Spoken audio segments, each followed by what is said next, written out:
Bonjour à tous, sur la chaîne de Matt Hobby, Mathéo et ses Hobby l'ours armoricain.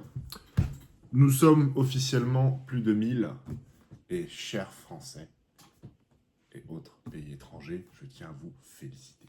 Merci pour cette improvisation de Nicolas Sarkozy. Alors, nous avons passé les 1000 abonnés. Merci à tous pour l'engouement. Enfin, l'engouement, calme-toi Jaco. 1000 abonnés, voilà, on se calme. Et qu'est-ce que ça m'apporte, ces 1000 abonnés? Pas grand-chose. Nous n'avons pas de monétisation, de choses comme ça. Comment ça se passe? Vous allez avoir des crans à débloquer avec YouTube pour pouvoir acquérir les premiers centimes. 500 abonnés, 3000 heures de visionnage sur un an. Vous êtes sur la monétisation. Deuxième palier, 1000 abonnés, 4000 heures de visionnage. À savoir que comme j'ai fait une petite pause, comme vous le savez, de 8-9 mois sur la chaîne YouTube, les 1500 heures générées de visionnage que j'avais fait back in the day ont été remises à zéro il y a 3 mois quand j'ai repris la chaîne. Et du coup, nous n'avons pas du tout assez d'heures de visionnage pour qu'il y ait une monétisation. Donc le jour où ça arrive, je vous le dirai. Mais sachez que c'est de l'ordre de quelques petits centimes sur un millier d'abonnés comme nous sommes. Donc il n'y a pas de génération de richesse. Le jour, il me semble, pour gagner sa vie avec YouTube, il faut être autour de 40 000 abonnés, etc. Cela étant dit, ce n'est absolument pas le but de la chaîne d'être mon métier. Comme vous le savez, pour ceux qui me suivent depuis longtemps, j'ai déjà mon métier. J'ai énormément de passions différentes. Et donc ça, c'est comme mon hobby Warhammer, manga, etc. Un hobby comme les autres. Si un jour il y a de l'argent généré, ce sera uniquement pour acheter, je sais pas, une caméra, parce que là je vous filme avec mon iPhone. J'ai pas de PC, on peut pas streamer, on peut rien faire. Donc si un jour il y a de la monétisation, ce sera pour ça. Je viens de mettre un grand coup de mon taille 48 dans la caméra, ne vous inquiétez pas, c'est pas un tremblement de terre.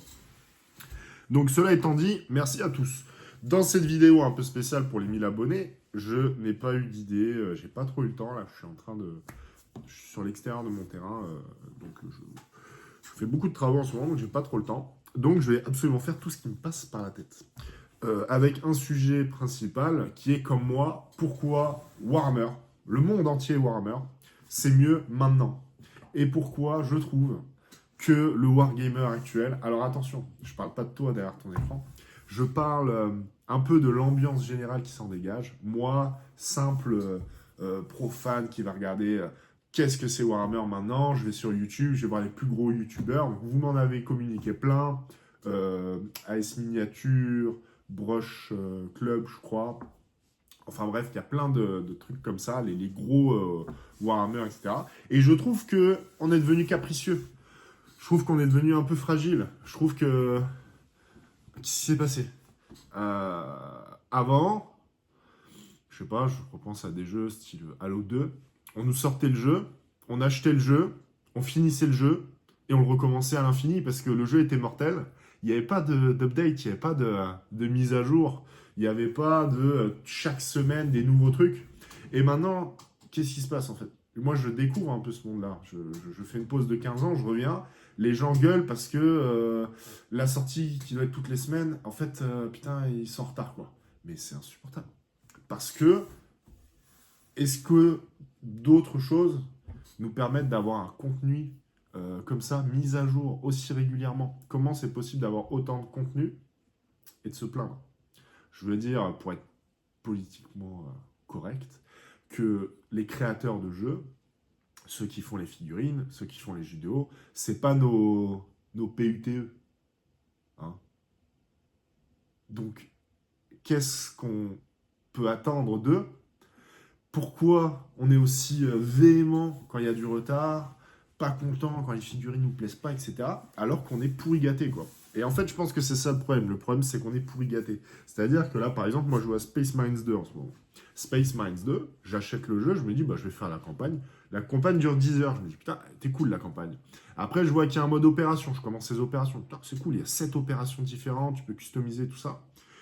Et moi, je vais juste regarder un peu qui fait des builds, etc. sur YouTube pour avoir un truc un peu optimisé. Et en fait, les gens passent leur temps à se plaindre parce qu'il n'y a pas assez de mise à jour, il n'y a pas assez de contenu. Non mais oh, vous êtes des zinzins. Franchement, parce qu'on a un jeu super, on a des mises à jour régulières, ce qui est incroyable, je trouve, parce que franchement, réfléchissez 10-15 ans avant, il n'y avait pas d'update régulier comme ça, on achetait le jeu et puis c'était fini. 50 balles, tu ranges le truc et tu vas y rejouer, et rejouer, et rejouer. Là, c'est quand même stratosphérique. Donc, qu'est-ce qui s'est passé, petit élément cinématographique, entre ça et ça? Il s'est passé que ça, quand on avait la boîte, on trouvait ça incroyable. Et là, on est là, genre, ouais, pourquoi, comment, c'est trop lent, blablabla. Mais attendez, avant, genre, j'ai toutes les anciennes boîtes, je dois en avoir 5. Maintenant, les boîtes, c'est une par semaine, les gars. C'est un truc de fou. Le Warhammer, je trouve ça incroyable. C'est-à-dire que vous avez des gars, quand j'achetais un jeu de société, je vais prendre un truc tout basique, Donjons et Dragons. Celui-là, il est un peu old school, hein, je vous reconnais. Mais on pouvait y jouer des mois, des années. Encore maintenant, je peux le ressortir, on peut y jouer. Il n'y a pas de... Il y a peut-être 2 extensions, 3 extensions. Mais il n'y a pas des développeurs qui continuellement nous ramènent de nouvelles figurines, de nouvelles règles, des nouveaux livres, etc. Moi, je trouve ça incroyable. Et c'est ce qui me... C'est ce qui me dérange un peu. C'est ce qui fait que je suis beaucoup mieux à faire mon petit hobby tout seul, tranquille, et à pas regarder du tout ce qui se fait. Parce qu'en fait, les gens passent leur temps à se plaindre. Et alors que moi, je trouve qu'on est gâté, quoi. Voilà.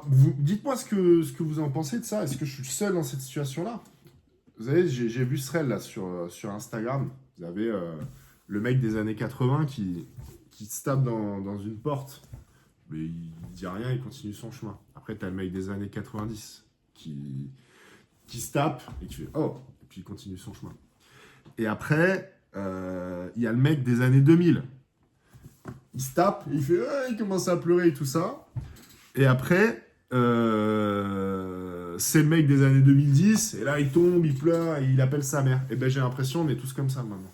C'est vraiment ça que je ressens. Je me dis, non mais c'est dingue quoi. Avant, on nous donnait un truc avec des pixels, les figurines, elles étaient dégueulasses. T'avais 3 lignes de l'or et on se créait un monde imaginaire incroyable. Maintenant, on nous donne tout ce qu'il faut et on chouine. Voilà, c'est un peu ça que je ressens. Et moi-même, à force de baigner un peu là-dedans, là, ça fait quelques mois que j'essaie d'être vraiment à fond Warhammer et tout ça. Et je commence à devenir exigeant. Je me dis, voilà, ces figurines, Space Wolf, j'aurais plus comme ci, comme ça. Et en fait, on se rend pas compte à quel point c'est incroyable le travail qui est derrière. Je vous rassure, j'ai pas d'action Warhammer. Mais on se rend pas compte du travail qu'il y a derrière, de la richesse que ça nous apporte, et on est tellement noyé dans le contenu qu'il n'y a plus cette création d'histoire. Moi, je me rappelle avec mes cousins, il y avait les grands qui jouaient à Warhammer avec les règles, et moi et mon cousin, on était plus jeunes. On n'avait pas... ferme ta gueule, petit, va jouer à côté. Donc nous, on était à côté. Dès qu'il y avait des figurines qui étaient décédées sur le chemin, sur le champ de bataille, et ben nous, on était à côté et puis on faisait la bataille, tu vois. Je sais pas s'il y en a d'autres dans l'audience qui faisaient ça. Mais en gros, les petits, on jouait avec les petites figurines. On se faisait des histoires de fous. Et je trouve qu'on perd un peu ça. Moi, j'aime vraiment tout l'aspect fantastique autour des figurines, des livres, des jeux vidéo, etc. Et la profusion de matériel, encore mon 48, désolé, la profusion de matériel, la quantité astronomique de contenu fait que voilà, on est hyper exigeant. Au même titre que les peintures, on va se plaindre, voilà, cette peinture elle est moins bien que celle-ci, que ça. Et en fait, on part tellement dans le détail qu'on coupe un peu la richesse de base qui est créativité, fantasy, féerie et science-fiction. Et je trouve ça vraiment dommage. Voilà, c'était un peu moi ce que je pensais un petit peu de ce truc-là. Donc, je voulais un peu avoir votre avis, savoir si j'étais un ovni un peu bizarre ou si on était plusieurs à penser de cette façon-là. Bon, alors après, pour les fans de ce type de contenu très critique, voilà, sur tout ce qui se fait, etc., parce que c'est pas assez bien, c'est pas assez vite, etc., on peut perdre des abonnés, c'est pas grave. Mais voilà, moi j'aime bien donner mon avis, ça me dérange pas, c'est ma chaîne, je fais ce qui me plaît, et puis c'est tout. Voilà.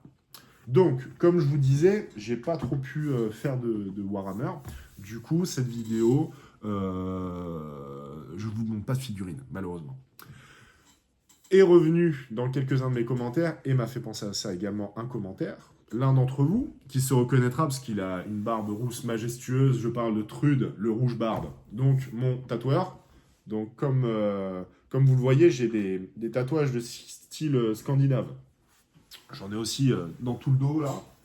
Et donc c'est tout un travail qu'on a fait avec mon tatoueur sur mon histoire familiale, un peu islandais, etc.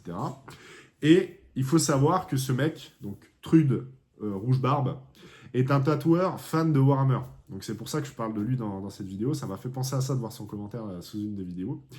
Et donc, je vais essayer de vous mettre un peu de son travail là, à la suite. Et donc, c'est du style scandinave, un peu médiéval, avec du 40K, donc assez stratosphérique. Donc, je vous mets quelques petites images là, ça va être en format téléphone, parce que bon, je sais pas utiliser mon PC pour faire des streams. Et donc, je vous montre tout ça. Donc, j'espère que ça va vous plaire, son travail. Bon, après, c'est un passionné, hein, vous allez dans son truc, il vous tatoue, le mec, c'est des musiques de zinzin.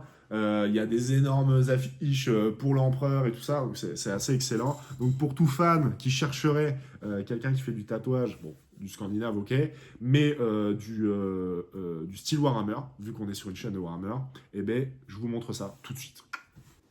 Donc pour commencer, un bon Space Marines, donc ça avec la Space Wolves River. Le lion, bon c'est plus médiéval, mais je trouvais ça sympa de vous le montrer aussi. Là, trop stylé, on dirait un chevalier impérial, ouais. Bon, ça, c'est l'Inquisition, ça se voit. Mais bon, voilà, moi, je trouve ça vraiment lourd, hein, ce qu'il fait. Donc, s'il y en a des intéressés parmi vous, on voit ces visuels, là, le Instagram, donc je vous invite à aller voir ça. Encore du Space Marines. Ça, c'est mon dos.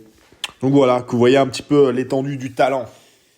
Bon, j'espère que vous avez aimé tout ça. J'essaierai de mettre le nom de son Instagram là, même si vous voulez aller voir et tout. C'est vraiment un artiste français, c'est assez exceptionnel. Moi, je suis pour encourager nos artisans, artistes, tout ce qui s'ensuit. Donc, n'hésitez pas à le suivre. Ça mange pas de pain, c'est gratuit. Pour finir cette vidéo, je vous propose. Alors, c'est une proposition. Je sais que ça se fait beaucoup, FAQ, machin. Donc, en commentaire, n'hésitez pas à me poser des questions. S'il y en a au moins 15-20, eh ben, j'y répondrai dans la vidéo d'après. N'importe quel sujet, hein, moi je suis ouvert à peu près tout, que ce soit un sujet avec le Warhammer ou pas, vie personnelle et tout. C'est parti. Ensuite, le futur de la chaîne. C'est un peu... Je me pose pas mal de questions sur cette chaîne. Est-ce que je continue? Est-ce que ça vaut le temps que je mets dedans? Parce qu'il faut que ça reste un plaisir.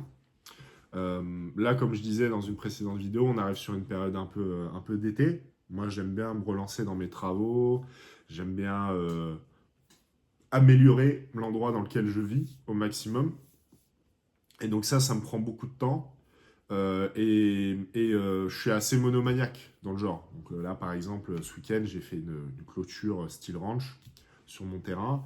Et voilà, j'ai passé 10 heures de suite sans m'arrêter. Je suis un peu voilà, à faire la même chose pendant des heures. Et il me faut quelque chose pour m'en sortir, parce que sinon, je continue jusqu'à ce que je ne vois plus. Et du coup, j'ai ce truc-là aussi avec les Warhammer quand je suis dedans. Donc là, je vais avoir mes centres d'intérêt qui vont un petit peu évoluer. Donc, comme je vous disais, le contenu va baisser en termes de régularité. Peut-être tous les 10 jours, peut-être toutes les 2 semaines, peut-être tous les mois, j'en sais rien. Mais ne vous inquiétez pas, je sais que vous regardez beaucoup d'autres youtubeurs. Je vous ai conseillé Old World Renewal pour les vidéos The Old World, comme son nom l'indique. Il fait des vidéos très régulières, très quali. Je trouve le mec hyper sympa. Donc ça, c'est... Même moi, je regarde, je trouve ça vraiment sympa. Du coup, je m'inquiète pas trop. Je sais que les gens n'ont pas besoin de mon contenu pour vivre. Mais voilà, je préfère vous tenir au courant un peu de tout ça. Donc, je vous fais des bisous. Je vous dis à la prochaine pour des contenus plus Warhammer ou alors pour le fameux FAQ. Et je vous fais des bisous. Ciao.